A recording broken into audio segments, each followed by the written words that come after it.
স্বাধীন দেশে কোনো ছাত্র বুকে গুলি চালানোটা নিষিদ্ধ। পাখির মতো করে বাচ্চাদের গায়ে গুলি চালানো হচ্ছে।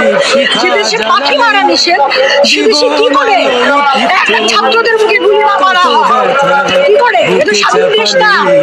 নতুন করে আমরা স্বাধীন করবো, নতুন করে আমাদের এই জেনারেশন, আমাদের বাচ্চারা আমাদের দেশকে মুক্ত করবে, স্বাধীন করবে। আমি আসলে যেটা বলতে চাই সেটা আমার দাবি একটাই যে এই সরকারের পদত্যাগ চাই।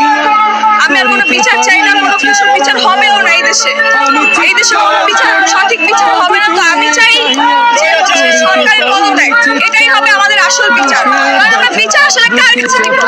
যে নিজেই গণহত্যা চালাতে নির্দেশ দেয় তার কাছে বিচার দিয়ে আমাদের কোনো লাভ হবে না, তাদের কাছে বিচার দিয়ে আমাদের কোনো বিচার আসলে সঠিক পাওয়া যাবে না। তো আমি একটাই দাবি আমার যে সরকারের পদত্যাগ চাই। হ্যাঁ, সেই হত্যার বিচার তো অবশ্যই চাইবো। সেই হত্যার বিচার তখনই সঠিক হবে যখন এই সরকার পদত্যাগ করবে।